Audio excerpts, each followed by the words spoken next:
Mbotere Mpangi, Mbotere Zolampangi, c'est une fois de plus un grand plaisir de vous retrouver ce matin, toujours dans le cadre du Kisalo euh, que le Centre Nongo est en train de faire à travers ma personne. Donc ce matin, j'ai ce bonheur et ce plaisir de commencer ma communication par dire Matondo à la source divine unique, Mama Wandombi. Je remercie particulièrement toutes les consciences qui s'impliquent dans le travail que je fais au quotidien. Et vous, les Mpagi qui prenez le temps de m'écouter, je vous dis Matondo. Mais je dis également Matondo à notre Ntouma, soit Kimpazi, et à l'école qui monte en tant qu'entité, du fait que c'est à travers donc Ntouma et l'école que nous pouvons aujourd'hui nous présenter devant vous afin donc d'apporter notre contribution par rapport à l'œuvre pour laquelle chacun de nous s'est incarné. Donc ce matin, je vais vous parler d'un sujet que j'avais déjà abordé. En fait, j'aimerais revenir sur le sujet relatif à la conscience, à la place de la conscience dans notre cheminement. Alors, la dernière fois quand j'ai parlé de la conscience, j'avais en fait fait la nuance, la différence qui existe entre prendre conscience et être conscient. Mais dans tous les cas, avant de prendre conscience, parce que prendre conscience, il arrive un moment devant une situation, nous allons prendre conscience. Mais ça veut dire qu'avant de prendre conscience, on n'est pas conscient. C'est-à-dire qu'on est en pilotage automatique. C'est-à-dire que nous faisons des choses, mais nous ne savons pas pourquoi nous les faisons, et pourtant nous les faisons. Alors, faire les choses sans pour autant savoir pourquoi on les fait, on peut l'associer au mot Congo bas, le bas, l'être, l'existence. Tu peux exister, bien sûr, mais ça ne veut pas dire que si tu existes, que tu es conscient de ton existence. Il y a une différence entre exister, prendre conscience de son existence et être conscient de son existence. Alors, l'existence, c'est le fait d'être. Tu es là, tu vis ta vie, c'est bon, tu fais tes choses comme bon te semble. En fait, c'est ton ego qui est en pilotage, qui a pris le contrôle des choses. Mais il va arriver un moment devant les enjeux de la vie, tu vas être emmené à te questionner, à te poser des questions sur le pourquoi des choses. Et c'est donc cette phase-là qui nous conduit souvent à chercher le chemin de l'initiation. Et lorsqu'on commence à se questionner, on commence à poser les bases de l'émergence de la conscience en soi. On commence à prendre conscience que cette vie-là, c'est pas comme ça. Ce que je vois là, c'est pas ça la vraie, c'est pas ça la vérité ou la réalité. Je suis dans l'illusion. Alors, qu'est-ce que je dois faire? Je dois rentrer dans la conscience. Alors, cette prise de conscience peut être donc associée au processus initiatique dans lequel nous engageons afin donc d'aller à la rencontre de notre moi. Alors, lorsque tu vas à la rencontre de ton moi profond, de ton lema, le pilote de ton corps, en ce moment-là, lorsque tu donnes la main au pilote du corps, afin que ce dernier prenne le conscience du pilotage conscient du corps, en ce moment-là, tu peux dire que, en fait, tu es conscient. Être conscient, il ne s'agit pas de le dire. Être conscient est précédé par le fait que tu dois donner la main, tu dois donner la possibilité d'abord à ton ego de se calmer et aussi de permettre à ton esprit, à ton lema, de prendre la place afin que l'ego et le lema soient dans dans un parfait équilibre. Alors, donc, vous comprenez que être la prise de conscience, qui est donc l'ouverture de la porte, qui est associée donc à l'initiation, c'est l'étape primordiale. Pour être conscient, il faut d'abord prendre conscience. Et lorsque tu prends conscience, ça veut dire que le lema, ton pilote, le propriétaire de ton corps est aux commandes. C'est lui qui dirige. Tant que tu n'as pas fait cette étape-là, ça veut dire que ce n'est pas encore fait. Mais concrètement, comment cela se passe? Cela se passe lorsque lorsque nous faisons ce qu'on appelle l'activation cérébrale complète. Tant et aussi longtemps que cette opération ne s'est pas faite en toi de façon consciente, avec tout ce que ça prend autour, tu n'es même pas encore, en fait, peut-être que tu as pris conscience, mais tu es toujours en chemin. Et ton lema n'a pas encore pris, parce que c'est lorsque tu donnes la main à ton lema que là, tu peux dire que tu es conscient. Parce qu'en ce moment-là, tout ce que tu fais, c'est-à-dire que tu es habité par la conscience divine. La conscience divine peut maintenant se déployer en toi pour faire le kisalu, pour faire la guidance, l'impangé. Alors, lorsque je dis matin, midi, soir, activation complète, cérébrale complète, c'est pas des paroles en l'air, l'impangé. C'est pas des paroles en l'air. Et faire la méthode Mbo ou activer le cerveau, ça c'est l'une des exigences. Mais ça ne s'arrête pas là. Il faut que tu puisses également rentrer dans la vocalisation sacrée. Il faut que tu puisses avoir ton nom, que tu puisses construire ton nom, que tu puisses vocaliser, que tu puisses musicaliser ton nom. Il y a plusieurs opérations autour. À défaut de faire tout cela, ça veut dire que nous sommes encore dans le virtuel.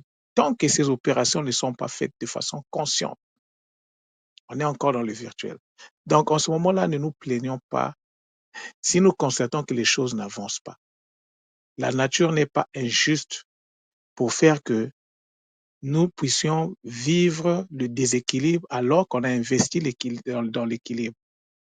Ce n'est que normal. Nous sommes le reflet extérieur de notre réalité intérieure. Quelle est la vibration de ton corps? Quelle est la vibration au plus profond de toi?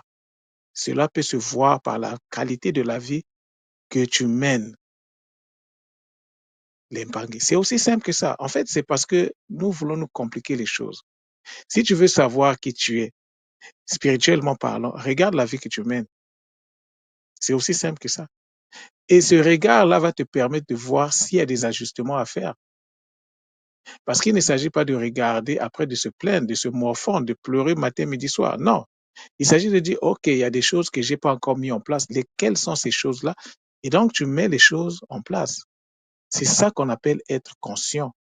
Être conscient, c'est aussi avoir la capacité de reconnaître que ici, j'ai mal fait, je dois corriger. C'est aussi la capacité donc de pouvoir, euh, de pouvoir accéder aux connaissances lorsque tu sais qu'il y a un déficit de connaissances dans un domaine important de ta vie. Tu dois accéder à la connaissance afin que cette connaissance puisse impacter ta vie. L'impangé, il n'y a pas de prise de conscience sans connaissance. Mais pas n'importe quelle connaissance, une connaissance qui est associée à la conscience divine, donc le Nza. Parce que le ZA, c'est de la connaissance en mode pilotage automatique. Mais il faut que le Nza devienne il faut que le ZA, la connaissance, puisse être associé à la dimension de la conscience afin que ça se transmette en Nza. Alors, lorsque nous pensons, penser veut dire soit le Nza. C'est-à-dire que il faut que ton monde intérieur puisse rentrer, puisse être une réalité palpable. C'est ça ce qui a été canalisé derrière le verbe penser. Donc l'Impangé, la spiritualité n'est pas quelque chose de compliqué. Lorsque la spiritualité ou l'ancestralité est compliquée, ça veut dire qu'il y a beaucoup de choses qui ne marchent pas. Ça veut dire que notre compréhension n'est pas au rendez-vous. Ça veut peut-être dire que les enseignements ne sont pas de qualité. Quand les enseignements sont là, tout s'harmonise comme avec un gant et tout s'explique avec une logique mathématique et une précision scientifique. Nous ne faisons pas de la spiritualité, nous faisons de la science. Et de la science au niveau subatomique. C'est ce que les autres appellent par la physique quantique. C'est ce que nous, on fait dans l'ancestralité. Donc, l'impangé. Lorsque tu rentres dans l'ancestralité, avant donc ton initiation, tu es en mode pilotage automatique. Alors là, qu'est-ce qui est en place en fait? Tu es dans le bas. Et être dans le bas, ça veut dire quoi? Tu es dans le mpanzu et tu es dans le nzinga. Il n'y a pas le nsaku en toi. Donc, tu es dans un équilibre imparfait parce que l'équilibre parfait, c'est celui qui découle de la stabilité. Or, toi, il te manque une dimension qui est la dimension Nsaku. Alors, lorsque tu mets donc cette dimension en place, tu deviens donc, tu rentres dans la stabilité. Et c'est de cette stabilité qui doit découler ton équilibre. C'est ce que les mots me montrent ici. C'est ce que c'est l'image qu'ils sont en train de voir ici. Donc, tu ne peux pas prétendre vivre une vie équilibrée si ton Nsaku est toujours dans le virtuel. Mais le Nsaku reste dans le virtuel aussi longtemps que le Mpanzu n'est pas activé. Or, le Mpanzu, c'est l'application du Nsaku. Le Mpanzu, c'est l'application de la connaissance que tu as reçue à travers Nsaku, l'Mpangé. C'est aussi simple que ça. Mais parfois, on se perd nous-mêmes parce qu'on pense qu'il faut courir. Non. Être conscient, c'est également savoir placer ses priorités. C'est également marcher de façon réfléchie, de façon organisée. À savoir que moi, ma première chose que je dois faire par rapport à mon cheminement, c'est l'activation du cerveau. Donc, si tu sautes l'activation du cerveau pour te jeter dans le kiss ebb, ne sois pas étonné si ça te prend 2 à 3 ans, même quand tu vas dire que tu as fini le kiss ebb, en fait, tu n'as jamais commencé. Parce que les gens qui font la TK, la technique qui vient donc sanctionner la TK, rappelez-vous de ce que tout le monde nous dit toujours. C'est maintenant que le vrai Kiss Ebb va commencer. L'Mpangé. Avant, il n'y avait pas peut-être tous ces outils. On faisait avec ce qu'on avait. Et les guides tenaient compte, les Bakulu tenaient compte de ça. Les consciences supérieures tenaient compte de cette réalité. Parce qu'on était dans le Nsaku. Et Nsaku a une dominance. Dans Nsaku, il y a la dominance de la connaissance. Il y a un peu la pratique, mais c'est plus dominé par la connaissance. Mais lorsque nous rentrons dans Panzo, c'est la pratique qui prend la place. C'est pour ça que je vous dis, ne soyez pas étonnés que je sois là en train de vous parler de, de l'activation cérébrale complète. Je vous parle de, de la vocalisation sacrée, de la construction énergétique. Ce sont les connaissances reçues dans Nsaku qui doivent maintenant rentrer dans leur phase pratique. Maintenant, celui qui pense que parce qu'il a été dans Nsaku, que c'est bon pour lui, mais tant mieux, c'est bon pour lui. Il va rester à ce niveau-là. Il verra que de lui-même, il va remarquer qu'il n'avance pas. Et celui qui n'avance pas régresse. Et celui qui régresse, il finira par abandonner. Et ça, les Mpangui qui n'ont pas l'écoute de soi, ça risquera d'arriver. Ne soyez pas étonnés. En fait, c'est parfois prévisible de voir la chute des gens. Hein. Je le dis comme ça. C'est prévisible de voir lorsqu'une personne, c'est-à-dire que c'est chuter dans la vie. En fait, c'est toi-même qui investis là-dedans. Quand tu commences à te mettre dans des postures, il y a pas d'humilité en toi, tu penses que tu maîtrises tout, c'est là où le processus de la chute commence. Mais c'est des choses qu'on peut prévenir. Bon, il peut arriver que tu chutes, mais tu peux aussi te relever. C'est pas une fatalité de chuter. Mais on peut éviter ça, l'Impangue. Mais comment on évite ça? L'écoute, l'Impangue.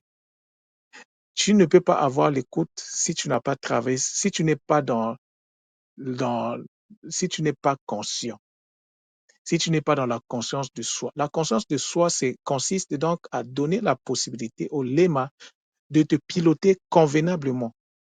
C'est ça la conscience de soi. La conscience de soi, c'est pas une notion virtuelle. Non, c'est pas une notion, c'est une notion qui est pratique.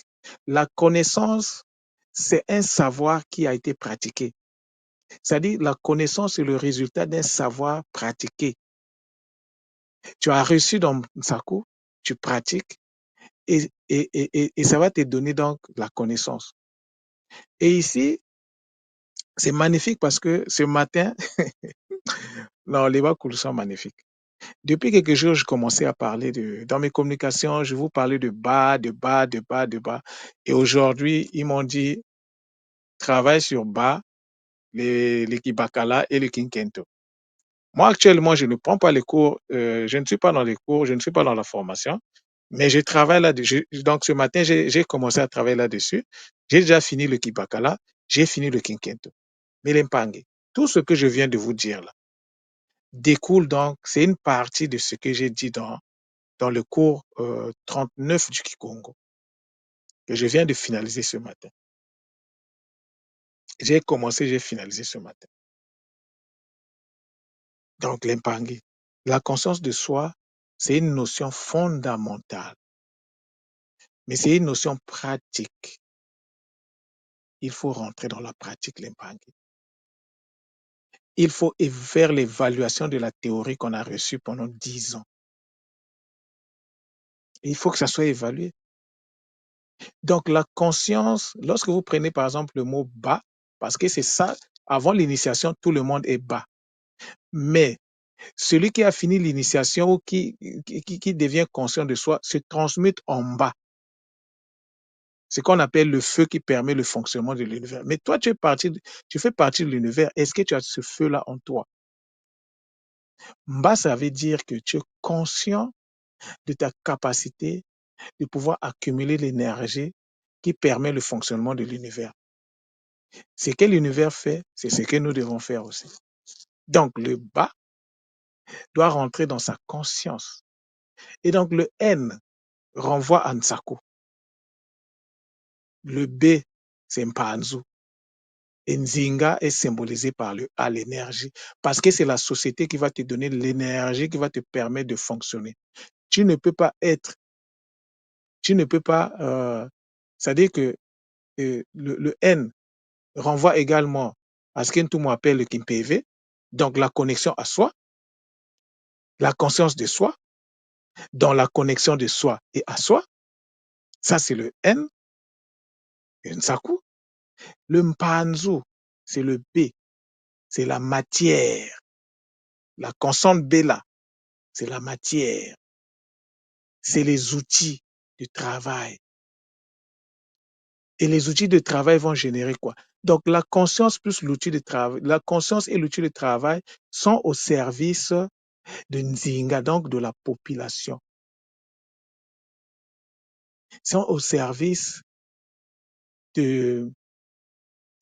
C'est-à-dire que tout ce que tu vas faire là, l'impact, c'est dans la société. Et donc, l'impact énergétique doit se déployer dans la société. C'est pourquoi tout le monde nous dit que la communauté, mais c'est quelque chose de... C'est divin. Il faut toujours rester dans sa communauté, travailler dans sa communauté, impacter sa communauté. C'est de cela qu'il s'agit. Alors moi, je vois les Makukumatatu là-dedans. Donc, aussi longtemps que tu n'es pas Mba, tu n'es pas feu d'Impangue. En tout cas, c'est compliqué. Pour que nous puissions avoir de l'impact dans la société, nous devons nous transmuter en feu. C'est-à-dire, nous devons passer de bas à Mba. C'est aussi simple que ça. Alors, je vous ai expliqué en partie qu'est-ce que vous devez faire. Je l'ai dit ici clairement. La transmutation, c'est un processus qui peut prendre du temps, mais il faut investir dans le temps. Il faut investir. C'est l'une des... On ne peut rien faire.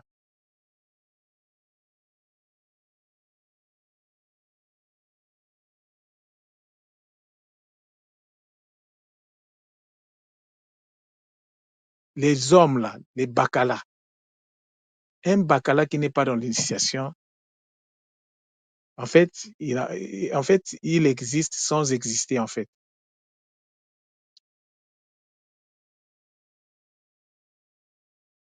Ce qui est différent des femmes. Les femmes, c'est différent. Les femmes naissent déjà, en fait, initiées. Tout ce qu'on demande